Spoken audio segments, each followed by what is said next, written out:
Hi everyone, I hope you're doing awesome today. I'm going to show you how to make yo-yos. I'm sure some of you already know how, and some of you may have never done them. I know it's not technically part of English paper piecing, but sometimes we use them as accents, as applique on top of our projects, so it's just kind of nice to know how to do these. This is actually a lid for a coffee can, and I just traced around and cut out several circles. This is a Christmas card, so it's a piece of cardboard, and what I did was I made it just a little bit smaller than my coffee can lid.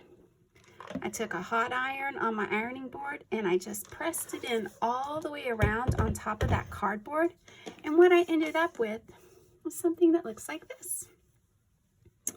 Now this seam allowance is about 1/4 inch because I made my larger circle about 1/2 inch larger than my smaller circle. Now what we're going to do is we're going to start on this side, so the inside, and we're going to do long stitches. And the reason you do long stitches is when you gather it up, it'll gather up nice and tight. If you do really small stitches, it won't pull together as tightly. It will be too bulky. I think my stitches here are about 1/2 inch each. And I'm just going to go around just a long stitch and folding that under as I go all the way.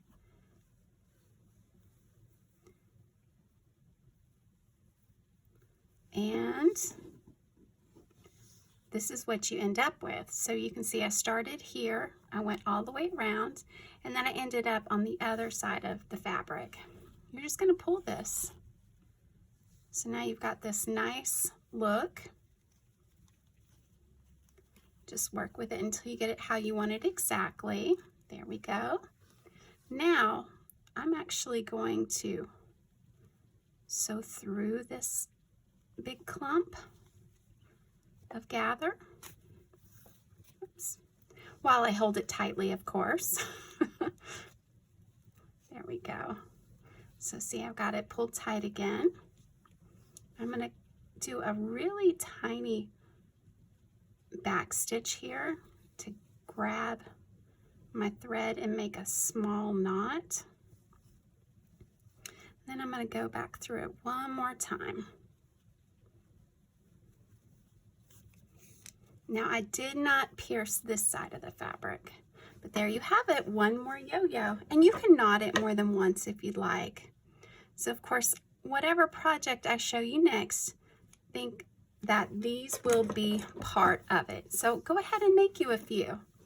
Thank you for joining me. If you enjoyed this video, please feel free to subscribe and give it a thumbs up. And also find me on my Facebook channel. Thanks and happy sewing.